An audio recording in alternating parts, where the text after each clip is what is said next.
Olá, meus queridos e minhas queridas. Quando quero falar hoje sobre a colheita, o Senhor sempre usava parábolas, alegoria, né, para com uma ilustração, comparações, comparando algo aqui da terra, para se comparando ao reino dos céus. E uma das passagens que o Senhor comparou como a ceifa, né, a colheita do trigo. Uma colheita está em Mateus capítulo 9, do 35, né? Ao 38, quando o Senhor chegou aqui na terra, ele percorreu várias cidades, né? E ele viu a necessidade do povo que andava como ovelhas sem pastor, e aquilo preocupou o Senhor Jesus. Jesus, quando ele lá em Mateus capítulo 4, fala que quando Jesus chegou aqui, encontrou um mundo na escuridão, né? E doente. E o Senhor percorreu toda aquela cidade e viu que grande era a seara e poucos são os ceifeiros. Mas para você entender isso, você vai voltar um pouco lá em Mateus capítulo 4, né? Capítulo 3, quando o precursor do Senhor Jesus, que é o apóstolo João, né? João, voz do que clama no deserto. Ele começa a mensagem dele assim: arrependei-vos, porque é chegado o reino dos céus. E o Senhor também, quando ele começou o ministério lá em João, no Evangelho de João, capítulo 7, 6, ele diz: não é o meu tempo, não se cumpriu o meu tempo, mas para vós já é o tempo. Então, eu quero falar agora sobre a colheita. A palavra do Senhor é muito simples. Jesus usava metáforas, parábolas, comparações, para se comparar o reino dos céus. Por quê? Para ficar melhor o entendimento das pessoas. Se eu usava o que? Terra, planta, não era uma coisa estranha. Por isso que Paulo diz, né? Ele diz lá em 1 e 2 Coríntios 11, 3, né? Que não se apartai da simplicidade do Evangelho de Cristo. O Senhor usava o que? Remendo, rede, coisas que do dia a dia cotidiano, que não tinha como você não entender o reino do céu. Simples, a simplicidade, né, do reino de Deus, que ele usava as metáforas, as comparações, alegorias, né, para dar um melhor entendimento a cada um de nós. Não tem como separar céu e terra, casa, família. As coisas de Deus é tão lindo, o céu está tão ligado na terra, que ele diz que tudo que ligar na terra será ligado no céu, e tudo que ligar na terra será desligado do céu. Não dá para separar povos, Deus, família, casa. Então a palavra de Deus, ela é muito simples, e as pessoas complicam muitas coisas, né, querendo explicar, mas o Senhor usava o que? Os campos, minas, os talentos, coisas assim simples, né? Coisas da época. Ele comparava que o rei do céu na pescaria como uma rede que era lançada ao mar, né? Ele estava pegando ali para o povo da Galiléia ali, que era que não entendia de pesca. Todo mundo conhecia que não entendia de pesca. Então, o Senhor usa lá em Mateus sobre a colheita, sobre o ceifeiro, plantação. Não tinha a tecnologia que tem hoje, né? Que é essas máquinas avançadas. O Senhor disse que grande é a seara, mas poucos são os ceifeiros. Eles orai e rogai pelo Senhor da seara para que mande ceifeiro para a sua seara, né? Porque o que é seara, ceifar? É quando já está pronto, né? O Senhor diz, ele diz lá em João também, capítulo, né? Ele fala lá em João também que 4:35 ao 31, que há uns que plantam, são os que colhem, e outros colhem não plantou. Todo dia tem colheita, né? Mas as três fases de talvez de uma colheita, que é como o apóstolo Paulo. Paulo plantou, Apolo regou, mas quem dá o crescimento é o Senhor. Está lá, você vai encontrar isso lá em 1 Coríntios 3:6, né? Aí tem a primeira fase, a fase para se acontecer a colheita. É o plantio, né? Que é o plantio, o cultivo, e tem também a ceifa, né? Paulo plantou, Apolo regou, mas quem dá o crescimento é o Senhor, né? Ali já está o tempo do amadurecimento. Sabemos que Deus até hoje ele anda por aí, né? Por ruas, na área rural, na área urbana, por vilas e cidades, procurando homens, mulheres, ceifeiros para colocar na sua seara. Nós vimos isso, né? Quando o Senhor saiu ali para procurar alguém que estava lá na praça, né? E saiu pela manhã e convidou alguém para a sua seara, e ajustou com o dinheiro. A meio-dia também, o Senhor ajustou aquele que está lá em Mateus capítulo 20, né? Você vai encontrar isso, né? Que o Senhor saiu a procurar ali, e pela tarde também, né? E quando foi de noite, pagou pelo último. Isso quer dizer que Deus salvou, está salvando, e há de salvar até a última hora. Deus está procurando, né? A salvação não tem um tempo determinado na igreja. Não vai, só vai ser salvo só do arrebatamento. Não, muitas pessoas estão sendo ceifadas. O que é ceifar? Ser colhida para o reino do Senhor, para os céus. Pessoas morreram, já estão salvas, pessoas estão morrendo salvas, e pessoas vão morrer, né? Então, nós, aqueles que permanecem, que Deus chama com a obra, fazer discípulo, como está escrito, né? Mateus capítulo 28, 19, e de fazer discípulo. Então, ele tem uma aprendizagem, são ministros, homens e mulheres, que Deus ele tem um propósito mais, para que vocês seja preparado, né? Mediante a palavra de Deus, um obreiro aprovado para levar a palavra do Senhor, as Sagradas Escrituras, para fazer discípulo, né? Com base na palavra de Deus, nas Santas Escrituras, pelo exame da palavra. O Senhor diz que toda árvore que está em mim permanece e dá fruto. Tem a permanência e tem os frutos que você tem que continuar dando.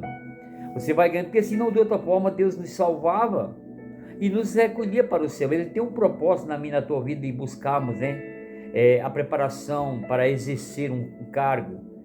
Tem almas também que ela aceita Jesus, morre, ou talvez nunca teve um conhecimento, porque Deus não chamou com os dons específicos, e assim, não, você tem esse dom, não. Deus chama cada um de nós com um propósito, né? Ele tem um propósito de maneiras diferentes, né? Ele pode na mesma hora ali, simplesmente a pessoa que nunca ouviu, aceitou Jesus na última hora como um ladrão, salvar. Mas há pessoas que são escolhidas especificamente, que ele diz lá em Efésios capítulo 4, eu chamo uns para doutor, mestres, apóstolos, ele sabe, como os portadores da voz, porque nós somos chamados para quê? Para anunciar a palavra do Senhor com um propósito. Todas as pessoas têm esse chamado de anunciar, ser testemunho. Vós sois as minhas testemunhas. Às vezes você não tem um bom conhecimento, mas você tem uma experiência com Deus, né? E isso vale através do seu testemunho. Todas as formas, é possível. Um agricultor tem vários tipos de plantações, né? Mas o cultivo, o crescimento, Paulo plantou, Apolo regou, mas quem dá o crescimento é quem? É o Senhor.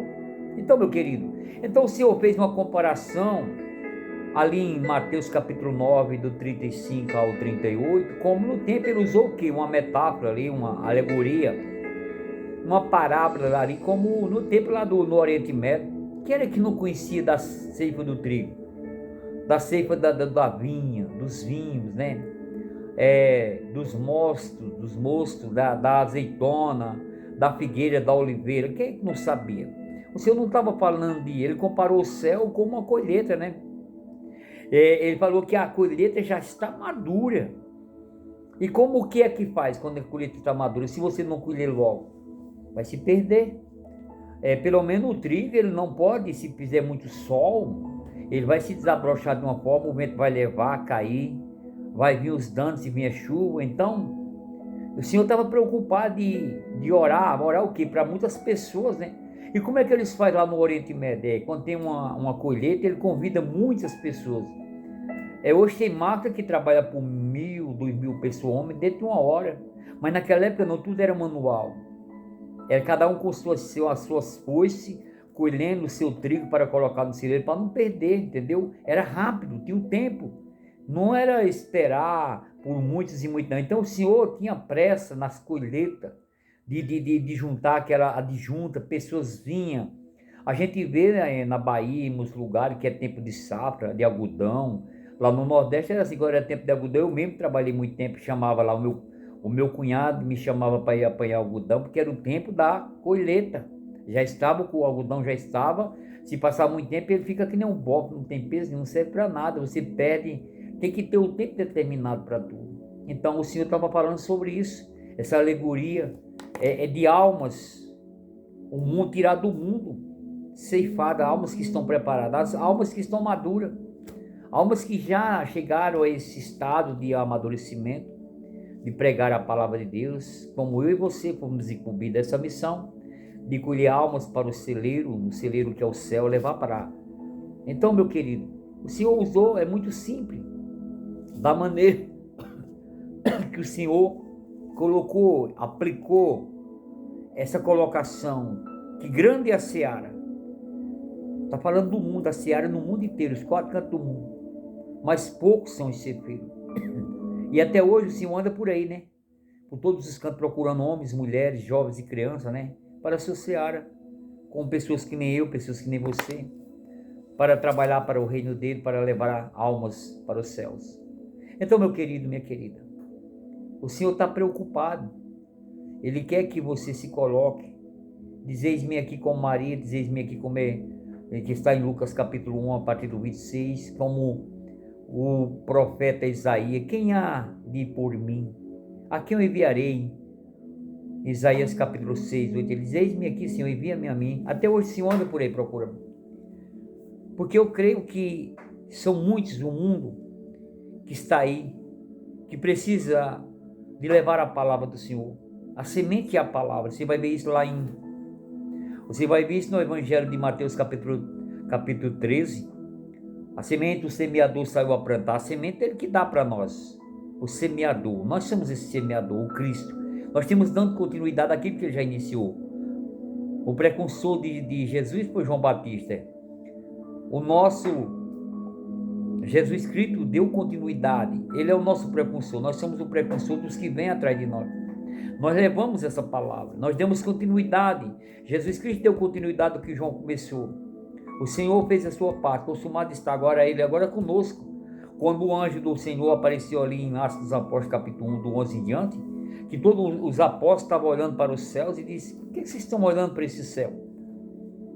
Lembra do que ele falava, porque em Jerusalém até que seja revestido do poder, que ele vai mandar o Consolador? Agora com vocês vai dar continuidade. Levar a semente e plantar em cada coração. O mundo é o exterior. O solo, a terra é o nosso coração. Você vai ver isso lá em Mateus 13, que eu parei. Há vários tipos de coração, mas temos que plantar, pregar em tempo e fora de tempo. É o único que não tem tempo determinado de se pregar. O apóstolo Paulo, escrevendo a Timóteo, ele fala pregar em tempo e fora de tempo. Então, você vê que o Senhor diz: o semeador saiu a semear, semeou a semente no caminho, semeou a semente entre os pedregais, semeou a semente entre os espinhos e semeou também a semente em boa terra.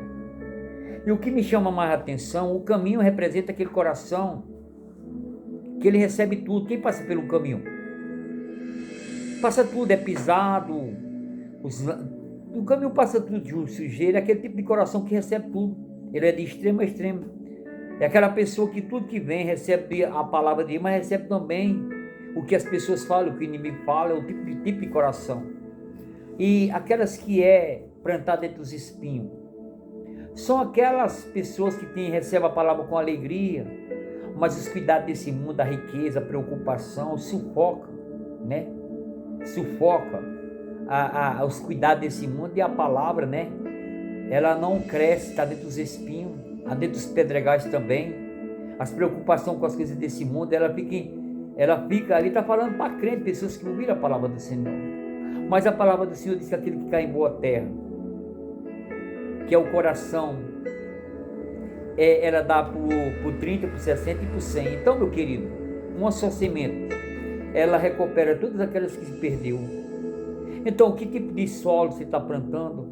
No caminho, é para plantar. É nos pedregais, é para plantar. É nos espinhos, é para plantar. É em boa terra. O interessante é que não muda a semente é a mesma, meu querido. Então, meu querido, você como evangelista, como um testemunho de Cristo, a seu testemunho, que você leva como ceifeiro do Senhor, como plantar. O Senhor manda plantar. Paulo plantou, Apolo regou, mas quem dá o crescimento é o Senhor. Quem faz amadurecer é o Espírito Santo de Deus, é o fruto do Espírito, como diz lá em Gálatas, né? Porque os dons, o Senhor pode dar vários dons, variedade de dons, mas o fruto É o Espírito Santo que está dentro deles. O amor, não existe dom de amor. O amor está o dom. Contra isso não há lei. Bons não salvam, não. É apenas uma ferramenta. É apenas algo que Deus te dá para você plantar a palavra do Senhor. É como dons específicos. Mas o dom não salva. O que salva é o que? É o fruto. Uma pessoa ele pode ter o fruto. Você tem paz, alegria, bondade, benignidade, fé, mansidão, temperança. Isso é apenas um fruto que você, um caráter, a dignidade, o respeito. Uma pessoa quando recebe esse dom, e você se alimenta disso. Uma árvore não vai dar só fruto para as pessoas, não. A árvore, ela dá fruto para si própria também, sim. A alegria, a paz que está dentro de nós, vem de Deus, o Espírito Santo de Deus que nos dá. Eu não concordo que a palavra só dá fruto para, não. O fruto do Espírito que está em nós é para nós também. Paz, alegria no Espírito, longanimidade, benignidade, fé, temperança. Isso fala de caráter, isso fala de princípio, isso fala de coisas que têm um caráter de Deus. Então, meu querido, você é um dos tais aí que está ouvindo esse vídeo, que precisa se qualificar e se alistar para trabalhar na seara do Senhor, para ganhar alma, granjear alma para o reino de Deus. Independente que você chega pela manhã, ou que seja pela tarde, ou que seja, porque está lá em Mateus capítulo 20, de 1 ao 16, o Senhor contratou aquele que foi de manhã, o Senhor contratou pessoas que já partiram, o Senhor está chamando, o Senhor vai te chamar. Mas você que está aí já foi chamado. Você está aí, já foi chamado. Interessante que o Senhor começou a pagar pelo último. Não foi pelo primeiro. Ei, salvação não depende do que esse trabalho começou hoje, não. Não existe, o senhor sabe que eu tenho 40 anos de crente. Não existe isso. Para Deus, não. Você pode ser eu tenho 26 anos de cristão, mas o meu ontem não serve de nada para mim. Nem tudo que era ontem é hoje, nem tudo que é hoje pode ser amanhã. Não. O meu dia de hoje não vai servir de nada amanhã. Amanhã eu tenho que permanecer até o fim. Ei, eu posso ser um colhedor de seara, levar muitas almas, ganhar milhões e perder a minha salvação. Porque nós temos que ir até o fim. Não existe esse negócio de predestinação. Sou umas vezes salvo várias vezes. Isso é coisa... Não existe isso. Isso é coisa diabólica aí dos calvinistas. Seria Deus injusto salvar uns e outros não? Não. Jesus diz que quer que todos os homens sejam salvo e chegue ao conhecimento da verdade. Ele diz, usando o profeta lá em Timóteo, ele fala sobre isso, que todos os homens cheguem ao conhecimento da verdade e à sua salvação. Todos, sem exceção. Ele diz, usando o profeta Ezequiel, que ele não tem prazer na morte do ímpio. Seria Deus injusto de salvar alguém? Não. Deus predestinou alguns em Cristo Jesus. Sim, concordo plenamente na predestinação, pela onisciência, a onipresença do Cristo. Que ele já sabia que, por criar o homem, até Satanás, ele deu esse livre-arbítrio lá no céu, de adorar ele, não, mas quando Satanás se achou no direito, eu sou tão perfeito, eu vou adorar a Deus, não, alguém tem que me adorar. Ele se sentiu no direito de ser tão santo, tão perfeito, e não adorar ninguém, mas foi o mau erro dele. Ele tinha que adorar o Senhor. Ele era para louvar a Deus. Ele não quis mais louvar o Senhor, queria ser louvado. O Senhor disse que ele não dá a glória dele a ninguém, meu querido. Então os dons, meu querido, e a palavra do Senhor diz que os dons são sem arrependimento. Satanás continua os mesmos dons, tem feito muitos aí, né? O glamour de muito sucesso, fama, tem louvado para de Satanás, mas o que? Naquele grande dia vai dizer o que? Muitos têm deixado de louvar ao Senhor. O Senhor tinha chamado para a sua seara, para levar a alma para o reino do céu. Porque fama, o rei desse mundo, sucesso, glamour, ostentação, Satanás dá. Mas salvação, mas é para essa vida. É que eu gosto muito, tem o leilão da alma, né? Um pregador dos Estados Unidos, ele chegou uma cantora renomada lá e ele falou, eu quero colocar, ele mudou totalmente a pregação, colocar esta alma em leilão. Perguntou, mundo, quanto é que tu dá por esta alma? O mundo disse, darei fama, sucesso, glamour, tudo que ela quiser, alegria, palmas.